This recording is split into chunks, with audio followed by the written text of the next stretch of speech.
The clinking of crystal fills the room as waiters glide between tables, pouring champagne into tall flutes that sparkle under the chandeliers. My father's 65th birthday dinner is exactly what he loves: expensive, loud, and full of people who admire him. I sit at the long mahogany table, 2 seats away from him. My brother Ryan is beside him, wearing that smug grin he's perfected since we were kids, the grin of someone who knows he'll always be the favorite. Dad stands, raising his glass high. "To my son," he begins, voice rich and proud, "for his incredible success in business this year. Ryan, you've made this family proud." Applause bursts around me. My heart tightens. I glance at Mom, hoping for even a flicker of acknowledgement. Nothing. Dad goes on about Ryan's new venture, conveniently ignoring that it was my company that quietly bailed him out 6 months ago. Someone calls out, "What about Isla?" And for a fleeting moment, I think, maybe he'll say something. Dad chuckles, dismissive. "Oh, Isla's doing her thing, I'm sure. She's always been independent."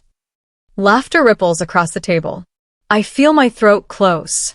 When the waiter turns to me, asking softly if I'd like to make a toast, I stare at the bubbles in my untouched glass and shake my head.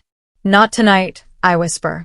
And as I sit there, invisible in a room full of people who claim to love me, something cold and sharp begins to settle inside my chest.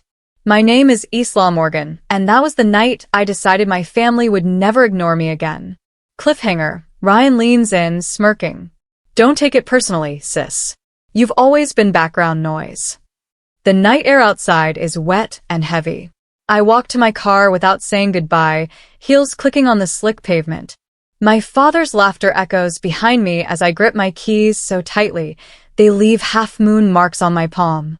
Inside the car, I sit for a moment, watching rain streak down the windshield, blurring the golden lights of the restaurant. My phone buzzes. A message from Mom. "You shouldn't have looked so upset. It made your father uncomfortable." Uncomfortable. That word hits harder than any insult could. As I drive through downtown Seattle, my phone vibrates again, this time from my assistant. "Congratulations on closing the Lunatech deal." I glanced at the notification. A 7-figure contract, months of work, and not one family member even asked about it. At a red light, I catch my reflection in the glass. Mascara smudged. Eyes hollow. I almost don't recognize the woman staring back. "Independent," my father said. He meant alone. The rain pounds harder. A strange calm begins to replace my anger. I whisper into the dark, maybe they'll never see me until I make myself impossible to ignore. Cliffhanger. My phone lights up again, not from work this time, but from an alert on a corporate investment site. Morgan Industrial Supplies, available for acquisition. My father's company, the empire he built. A slow, deliberate smile spreads across my face. By morning, the idea has rooted itself like wildfire. I sit in my office, floor-to-ceiling windows overlooking the gray skyline, as my CFO, Natalie, reviews quarterly reports. "Revenue's up 240%, she says. "You could buy a small company outright if you wanted." A spark ignites. "Or a big one," I reply. She laughs, not realizing I'm serious. When she leaves, I open my laptop and search Morgan Industrial Supplies. The numbers are worse than I expected. Debt. Employee turnover. Declining contracts.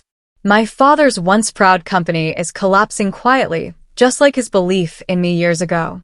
I remember him at 13, standing in front of my art project. "Pretty," he said, "but creativity doesn't pay the bills."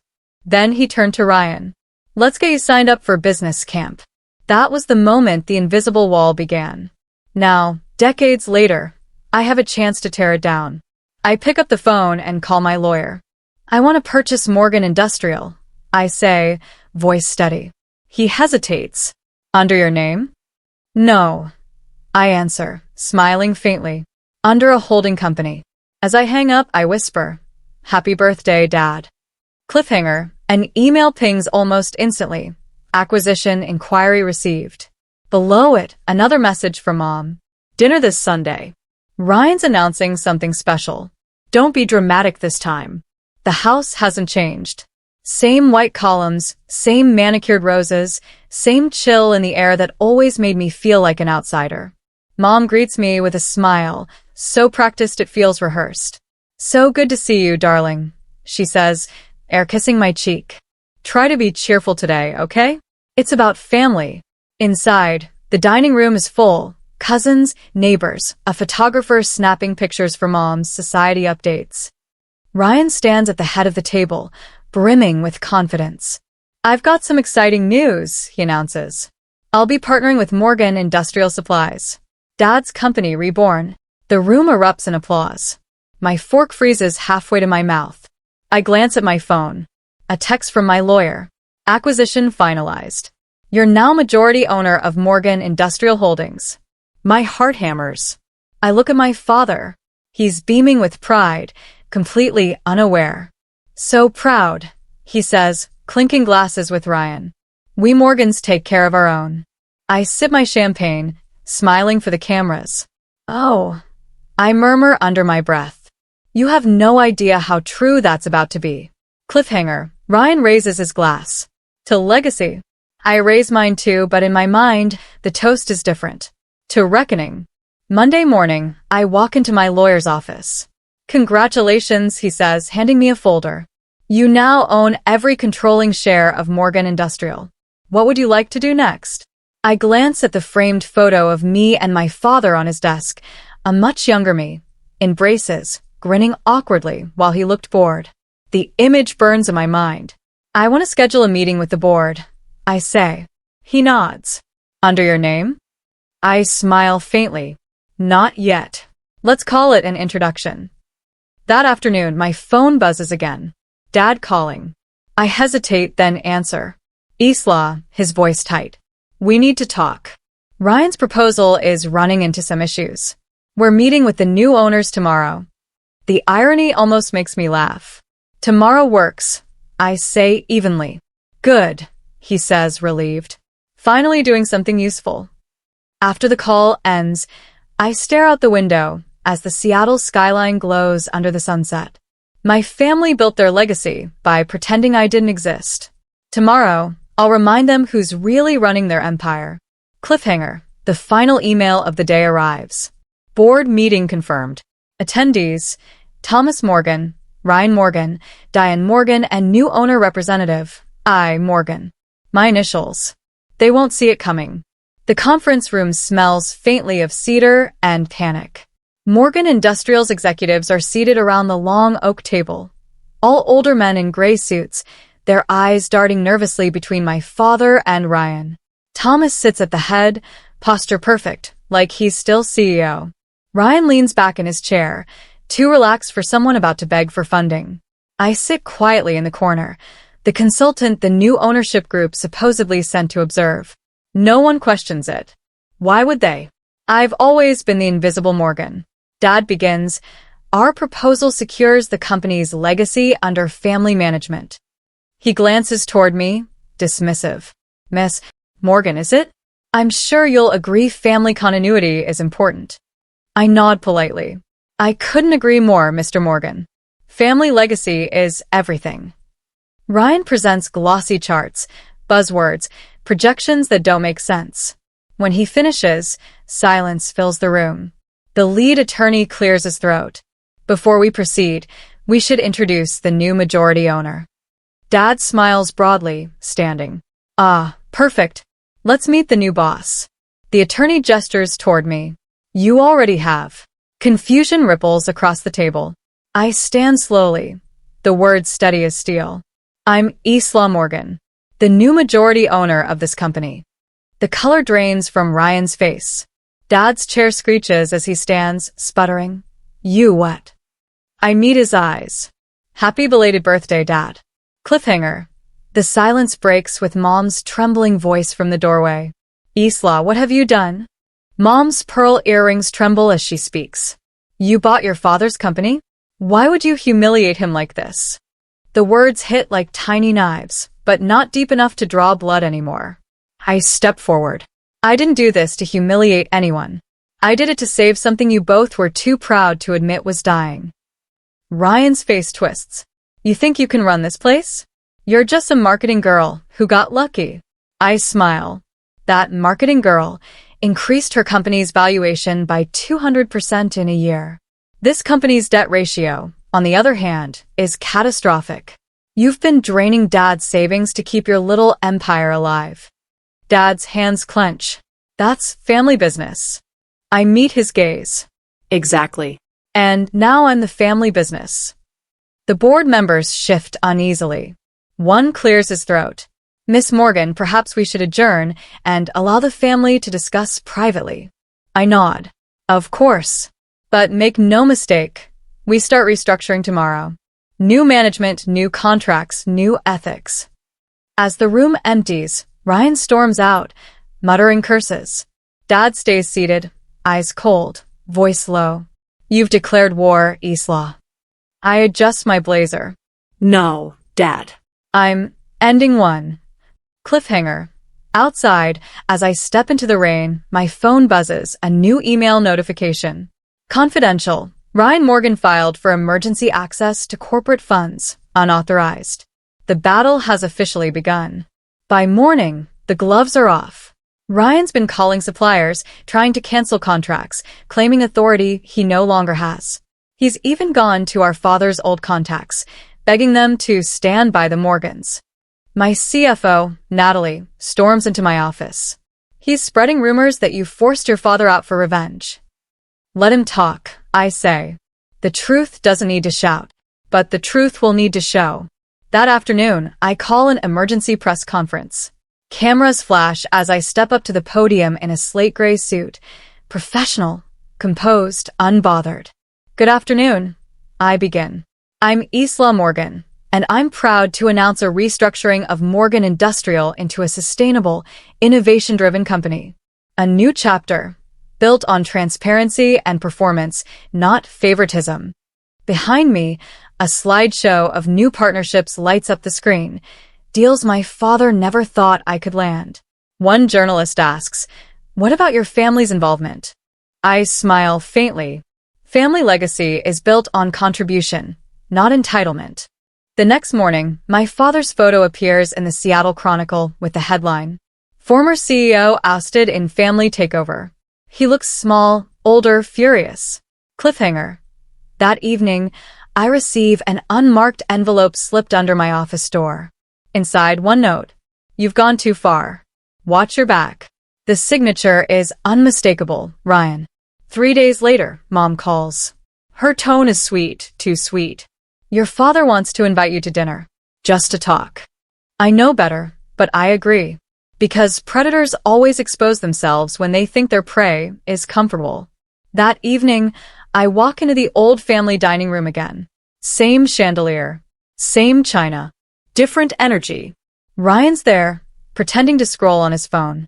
Dad sits at the head, stone-faced. The meal starts polite, salad, small talk, false civility. Then Dad leans forward. You've embarrassed this family, he says.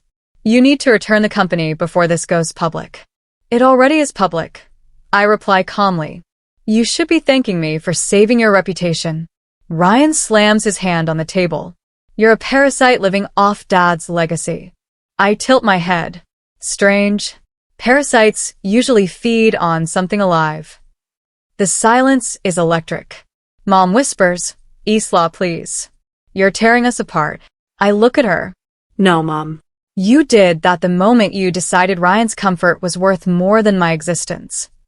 Dad's voice drops to a low growl. If you walk out that door, you're no longer part of this family. I stand, straightening my blazer. Then I guess I'll finally know what it's like to be truly free. As I reach the door, Ryan mutters, You'll regret this. I pause. No, Ryan. You will. The following week, something unexpected happens. The public turns on them. After the press conference, news outlets dig deeper, discovering Ryan's failed ventures, unpaid employees, shady deals. A headline trends on Twitter. Golden Son's empire built on lies. Sister saves family business. My inbox explodes with messages. Young women thanking me for proving that strength doesn't need permission. Then, an email from someone I never expected. From Ms. Rivera, your high school art teacher. Subject: always knew you'd show them who you are. I stare at it for a long time, the old ache surfacing, the need to be seen. But this time, it's met with something else. Pride. Later, my CFO bursts in. We've been approached by investors. They want to expand your ownership model into a foundation. I blink. A foundation? For women in business. Your story's inspiring people. For the first time in years, I smile without pain. Let's build it. My phone rings again. Unknown number. I answer. A familiar voice says quietly, "You think this is over, Isla? You don't know what I'm capable of." Click. Ryan's voice. And something in his tone tells me, he's just getting started. The storm hits faster than I expect. Within days, anonymous sources begin leaking stories to business blogs, all painting me as the ruthless daughter who stole her father's company for greed. The phrasing is familiar. Ungrateful. Cold. Power-hungry. Words I've heard before. Natalie bursts into my office, laptop in hand. It's Ryan. He's feeding them this. I skim the article. Photos of me at the press conference, taken from angles that make me look severe, predatory. I feel the sting, but no panic. Let them talk, I say quietly. People love villains until they realize she's the only one telling the truth. That evening, I scroll through my social media. Messages flood my inbox, half of them hateful, half supportive. Among them, a DM from a woman named Sasha Lorne. I used to work for Ryan. He never paid my final salary. I have proof. I invite her to meet me the next morning. Sasha arrives trembling, clutching folders of emails and invoices. Her voice shakes as she explains how Ryan scammed her team out of 6 months of work. As I flip through the evidence, a new kind of anger forms, not sharp, but controlled, deliberate. Would you be willing to testify publicly? I ask. She hesitates. If someone stands beside me, I will. I promise. That night, I draft a press statement. Headline: Truth in Legacy, Morgan Industrial to investigate past misconduct. And beneath it, my signature, Isla Morgan, CEO. Ryan wanted war. He's about to get it in daylight. The next morning, the phone call I've been expecting comes. Isla, what the hell do you think you're doing? Dad's voice explodes through the speaker. I'm cleaning up the mess your son made. I reply evenly. He sighs, the kind of sound that used to make me shrink. You're embarrassing this family again. Pull the statement, apologize, and I'll smooth things over. I stare at my office wall, covered in framed contracts, awards, and photos, each one earned without their applause. No, I say simply. You always had to make everything difficult, he growls. Ryan's struggling. You don't kick your brother while he's down. Maybe if you taught him how to stand, I wouldn't have to, I answer. Silence. Then cold steel in his voice. If you go through with this, you're out of this family for good. My throat tightens, not from fear, but finality. Then I guess I'm finally free, I whisper, hanging up. An hour later, Mom calls. Her tone is soft, pleading. Sweetheart, we can fix this. Ryan just needs time. He's had 33 years, I reply. Time's up. When I end the call, I realize something profound. For the first time in my life, I've stopped asking for permission to exist. Cliffhanger. Natalie enters with wide eyes. You'd better see this. She turns her laptop toward me. Ryan's gone live on Instagram, spinning his version of the story. And the comment section is exploding.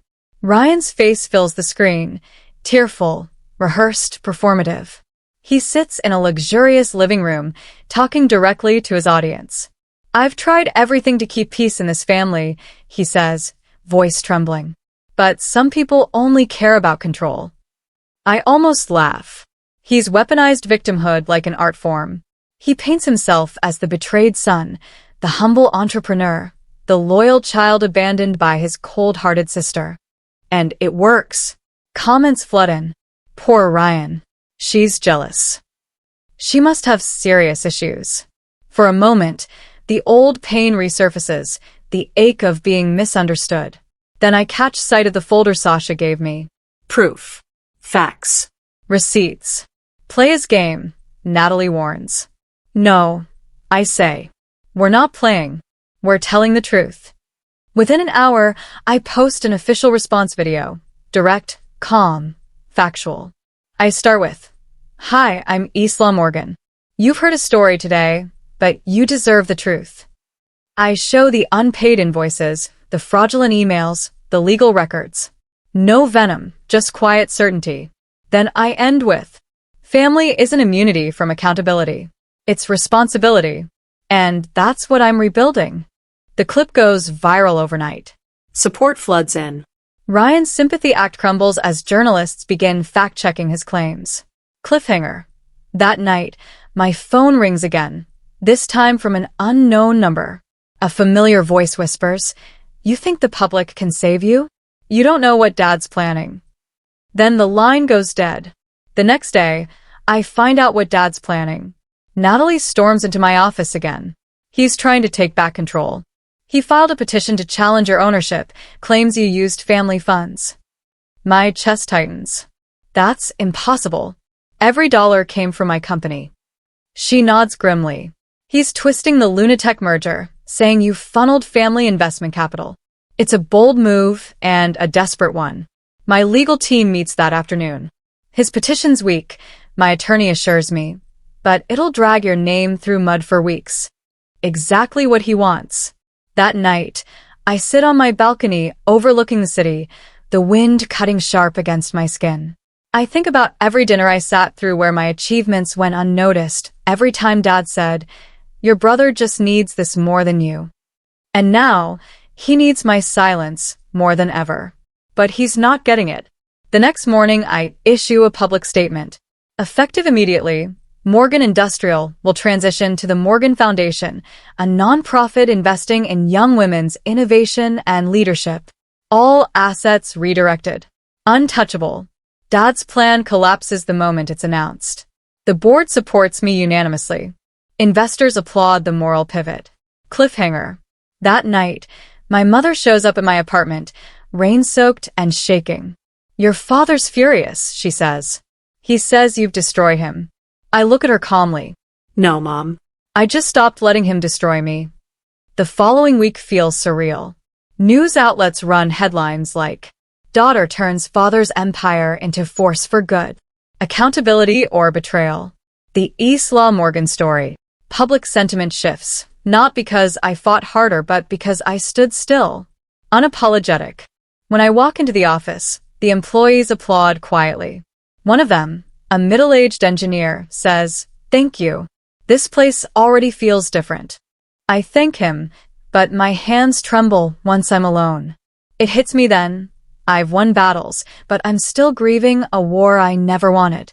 That evening, my father calls. His voice is hollow.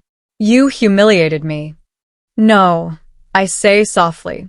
"You did that yourself." He pauses. "Your mother's worried about you."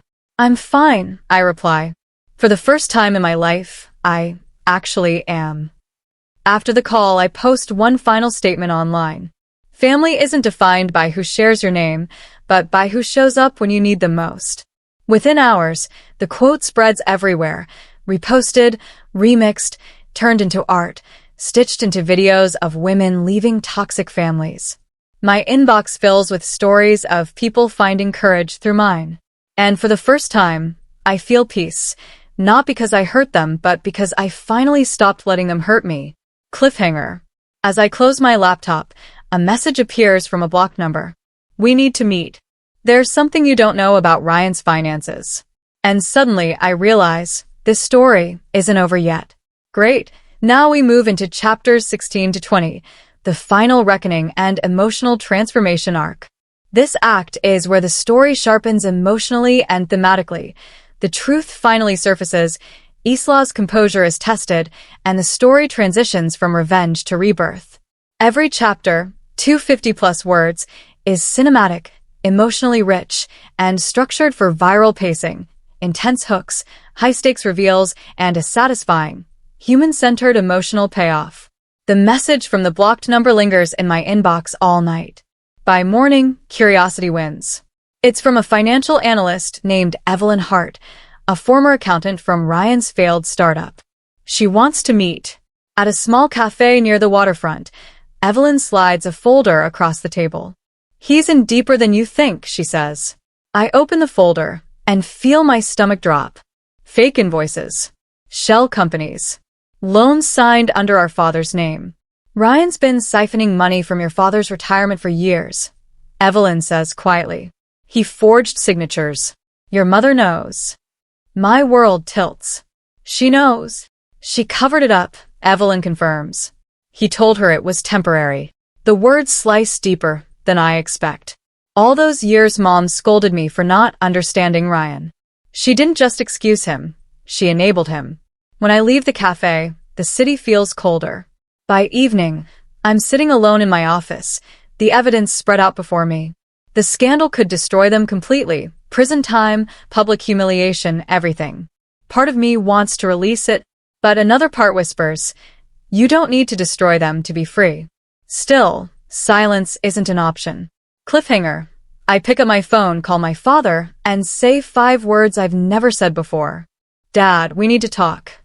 He arrives at my office after hours, rain clinging to his coat.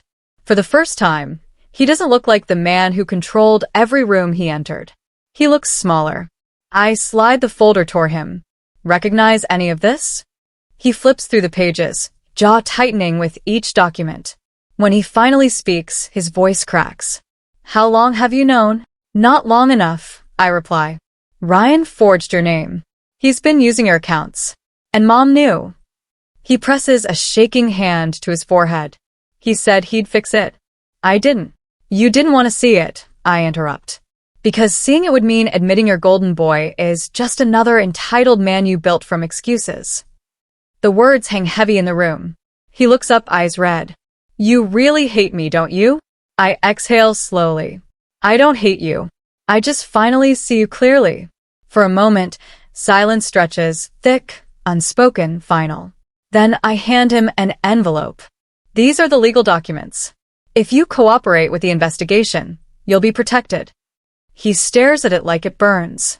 "You'd turn in your own brother?" "No," I say quietly. "He turned us in a long time ago." Cliffhanger. Dad doesn't answer. But as he leaves, he says something I never expected. "You remind me of your mother when she was young, before we broke her." When I arrive home, my mother is waiting in the lobby of my building, soaked from the rain. Her eyes are swollen. "How could you drag your father into this?" I hold the elevator door open. "You knew Ryan was stealing from him." She hesitates. "He's my son." "I'm your daughter," I say sharply. That used to mean something. In the elevator, the silence feels suffocating. When we reach my apartment, she looks around, taking in the minimalist decor, the framed newspaper covers, the quiet success she never asked about. "You've made a nice life for yourself," she says softly.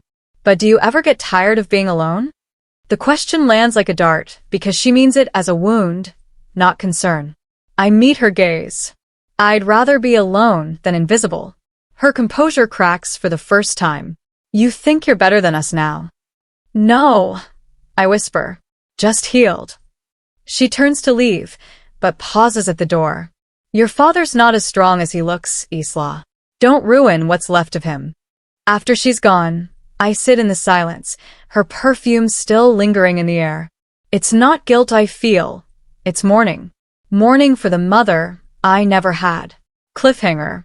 An email arrives from my attorney. "Law enforcement will contact you tomorrow regarding Ryan Morgan's financial case." Tomorrow, everything changes. The morning press explodes before I even get to the office.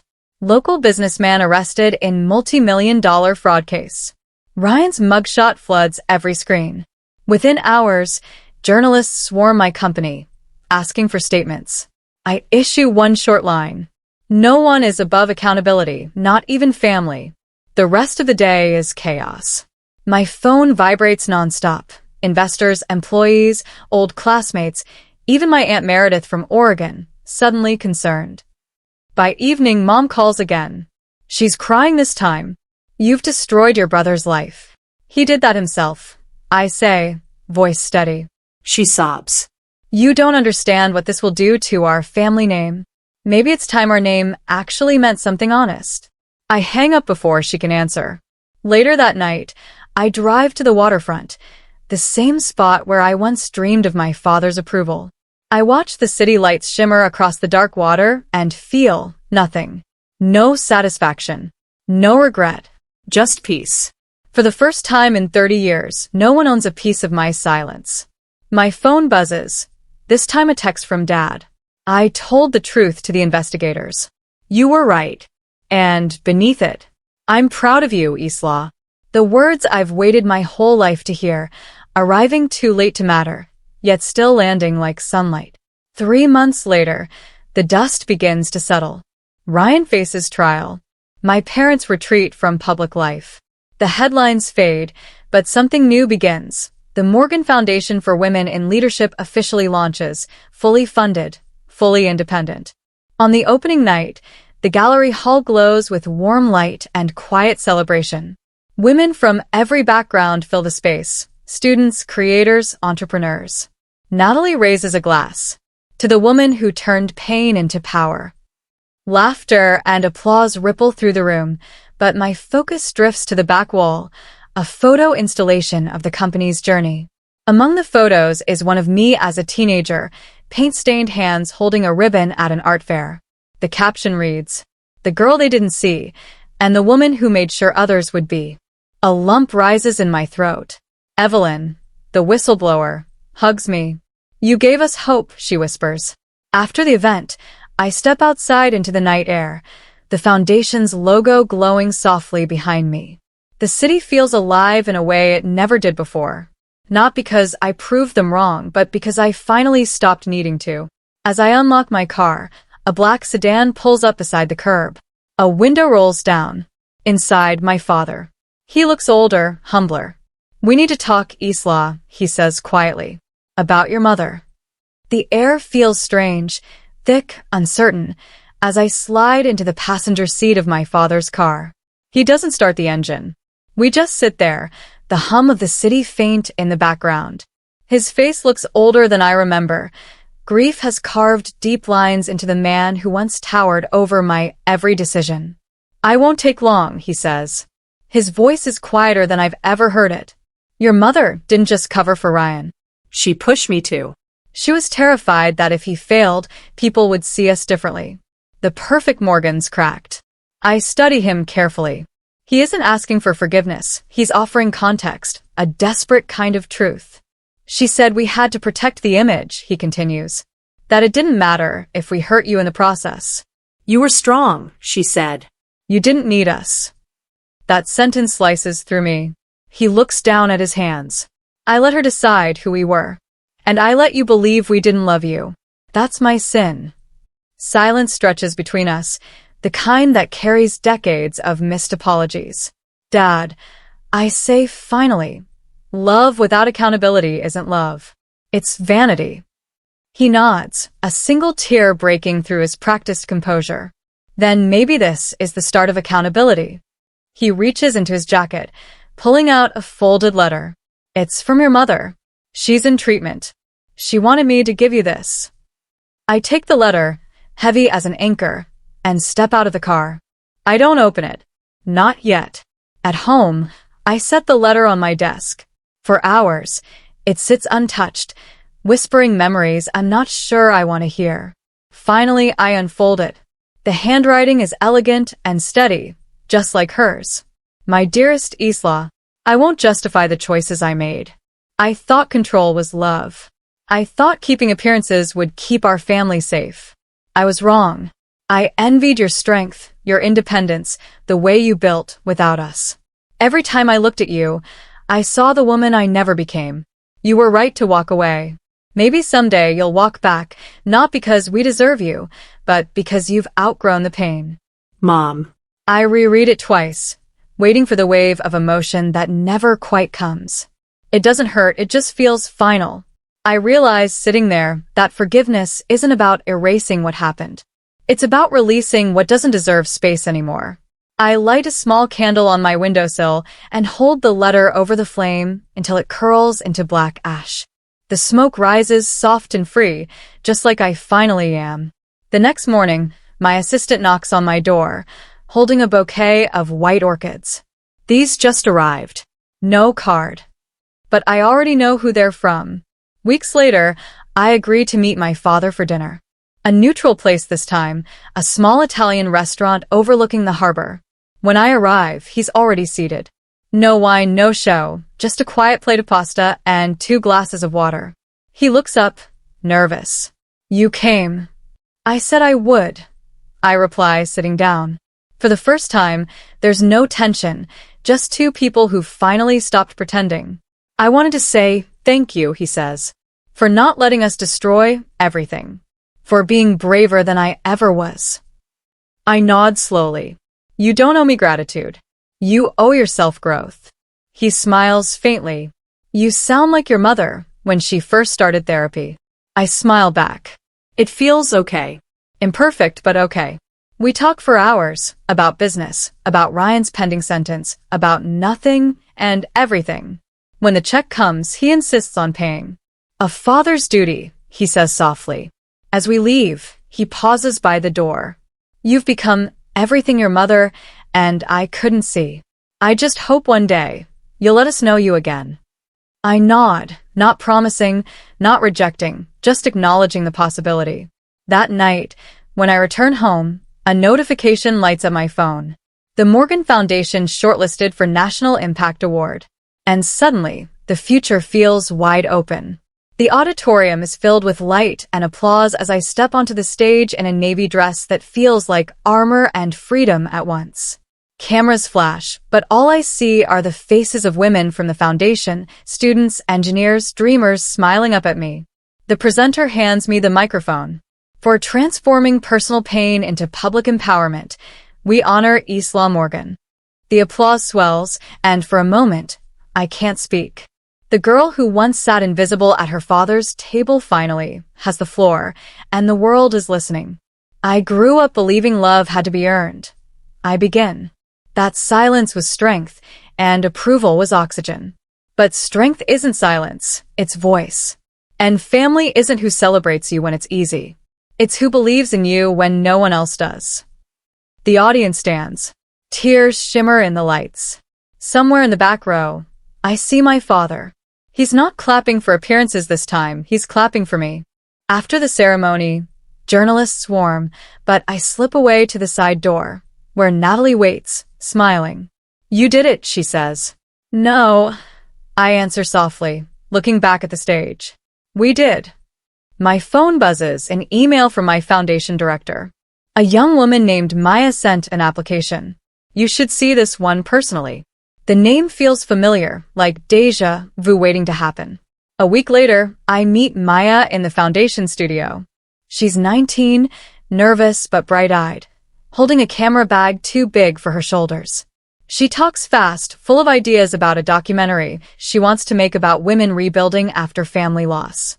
Her hands shake as she shows me her clips, raw, emotional, brave. As I watch, I see a reflection of myself, the same hunger to be seen, the same quiet defiance against being silenced. "This is extraordinary," I tell her. "You're telling stories people need to hear." She blinks, surprised. "Do you really think so?" "I know so," I reply. "You've already found your voice. Now we'll make sure the world hears it." Maya smiles, tears glinting. "Thank you, Ms. Morgan."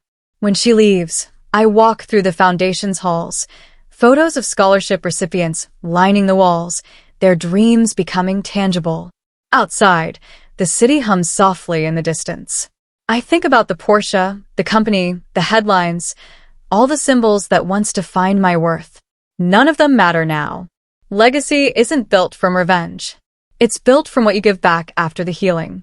I take out my phone and open the first message I ever sent to myself years ago, the night of my father's toast. "One day, they'll see you." I smile. "They do," I whisper. But more importantly, I do. The camera of imagination pans up, Isla walking out into the golden evening, laughter from inside echoing softly behind her. Family isn't who raises you. It's who lifts you.